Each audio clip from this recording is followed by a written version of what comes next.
इंदौर और ग्वालियर से इस वक्त की बड़ी खबर है, जहां पर लोकायुक्त टीम ने छापे की कार्रवाई की है। और छापे की ये कार्रवाई आबकारी विभाग से 1 महीने पहले ही रिटायर हुए धर्मेंद्र सिंह भदौरिया के ठिकानों पर की गई है। भदौरिया के ग्वालियर में विवेक नगर के कांतिकुंज मकान पर जहां टीम जांच कर रही है, तो वहीं इंदौर के पलासिया में स्थित एक फ्लैट पर भी टीम की छानबीन जारी है। इंदौर में छापेमारी के दौरान अभी तक फ्लैट से 1 करोड़ रुपए कैश बरामद हुए हैं और 4 किलो सोना चांदी भी मिले हैं। कई महंगी गाड़ियां और साथ ही परफ्यूम और रिवॉल्वर भी मिली हैं। बेटे के फिल्म में भी निवेश करने की बात सामने आई है, तो आपको बता दें कि आय से अधिक संपत्ति मामले में हुए धर्मेंद्र सिंह भदौरिया के 8 ठिकानों पर छापेमारी की गई है, जिसमें इंदौर के 7 जगहों पर और ग्वालियर के 1 ठिकाने पर दबिश दी गई है और कार्रवाई लगातार जारी है।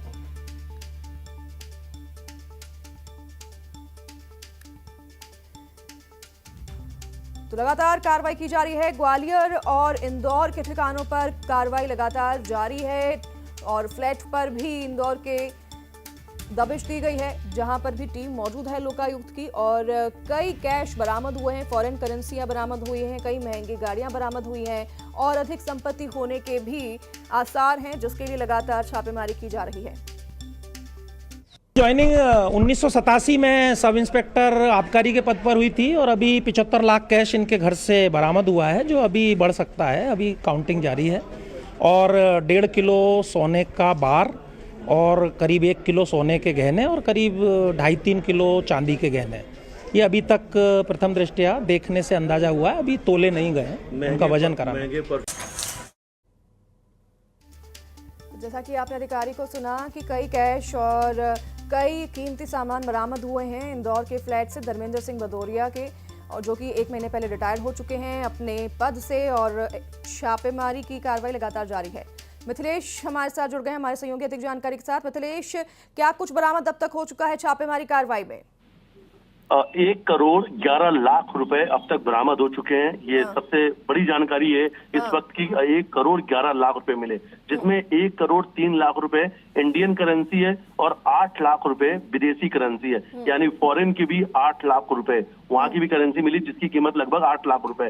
घर में इन्होंने नोट की जो गड्डियां है वो कचड़ों के, जो जहाँ पे कचरा फेंका जाता है उसके आसपास में छुपा रखा था। पन्नियों के अंदर इन्होंने नोट की गड्डियां बांध कर अलमारी के आसपास में फेंक रखा था।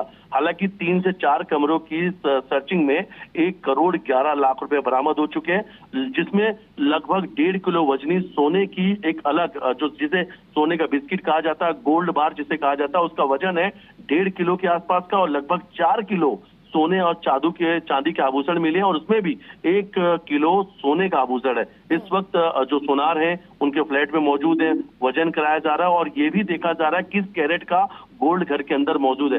हालांकि बड़ी जानकारी सामने आ रही है कि लगभग 4 लग्जरी ऑफिसेस भी मिले हैं। उन लग्जरी ऑफिसेस में कई सारे प्रॉपर्टी के दस्तावेज भी मिले।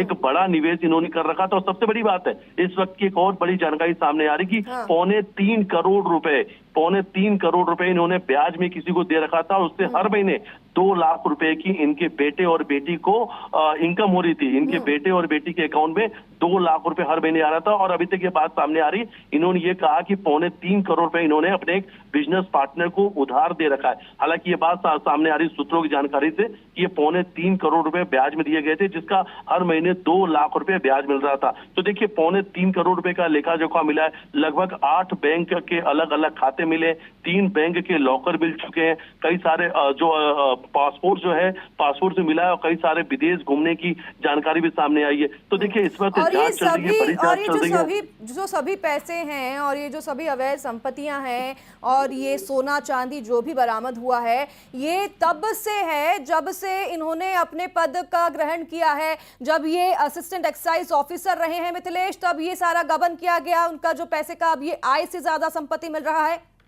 रिकॉर्ड्स जो हैं। हाँ जी बिल्कुल, 1987 में सबसे पहले इनकी ज्वाइनिंग हुई थी और उस वक्त ये सब इंस्पेक्टर के पद में इनकी ज्वाइनिंग हुई थी। और 1987 से 2025 के बीच में ये जिले के सहायक आबकारी अधिकारी बने। हालांकि अभी जो इनकी लास्ट पोस्टिंग थी वो अलीराजपुर में जिला आबकारी अधिकारी के पद पे थे। लास्ट जो पोस्टिंग थी अलीराजपुर की थी और वहीं से वो जिला आबकारी के अधिकारी के पद से 31 अगस्त को रिटायर हुए थे। और उसके बाद इनकी गोपनीय जो है वो शिकायत मिली थी, गोपनीय शिकायत लोकायुक्त पुलिस को हुई थी। और आज सबसे बड़ी बात है, इंदौर, ग्वालियर, उज्जैन की टीम लोकायुक्त की इस वक्त सर्च ऑपरेशन में जुटी हुई है। 8 ठिकानों पर इस वक्त एक साथ सर्च ऑपरेशन चल रहा है। और सबसे बड़ी बात, इस सर्च ऑपरेशन के दौरान भी जो सर्चिंग चल रही है, इसमें 1 करोड़ 11 लाख रुपए जो कैश बरामद हुए। इसके अलावा एक बिजनेस पार्टनर की जानकारी सामने आई है, यानी पब और जो अलग अलग क्लब है उसके ये बिजनेस पार्टनर भी हैं, वो भी बड़े दस्तावेज सामने मिल चुके हैं। यानी जो पैसा कमाया था उससे उन्होंने पब और बड़े बड़े होटल्स में निवेश भी किए थे। फिल्मों में निवेश किया जा रहा था, मूवी बनाई जा रही थी, महंगे महंगे लग्जरी ऑफिस खोल रखे थे। ये सब कुछ भ्रष्टाचार के पैसे से हुआ था। मिथिलेश, फिलहाल किन किन ठिकानों पर छापेमार कार्रवाई की जा रही है? देखिए, फिलहाल इस वक्त उनका जो कैलाश कुंज अपार्टमेंट में जो फ्लैट नंबर 201 है, वहां पर इस वक्त बड़ी सर्चिंग चल रही है।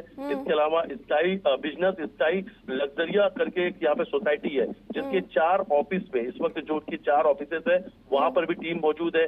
स्कीम नंबर 114 में, इसके अलावा इटावा और जो ग्वालियर है, जो इनका पुस्तैनी एक और मकान है ग्वालियर में, वहां पे भी चल रहा है। लगभग 8 ठिकानों पर ये रेड मारी गई थी। मिथिलेश, क्या पता चल पाया है कि शिकायत किसके द्वारा मिली थी? देखिए, उसको लेकर अधिकारियों का कहना है कि गोपनीय शिकायत मिली थी।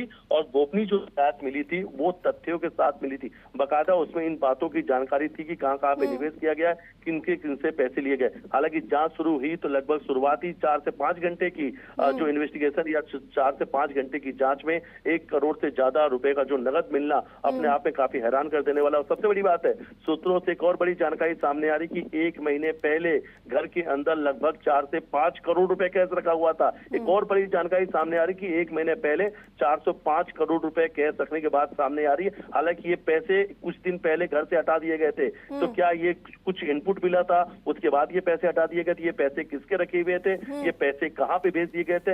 इन सब चीजों को लेकर भी जांच शुरू कर दी गई है। और आने वाले समय में 3 और भी टीम, लोकायुक्त की 3 और भी टीम अभी इस पूरी जांच में शामिल होने वाली है। और जो ये 3 पूरे कार्रवाई पर धर्मेंद्र सिंह का क्या कहना है मिथिलेश? क्या वो कबूल कर चुके हैं कि ये सब उनका काला धन है, काली कमाई का धन है?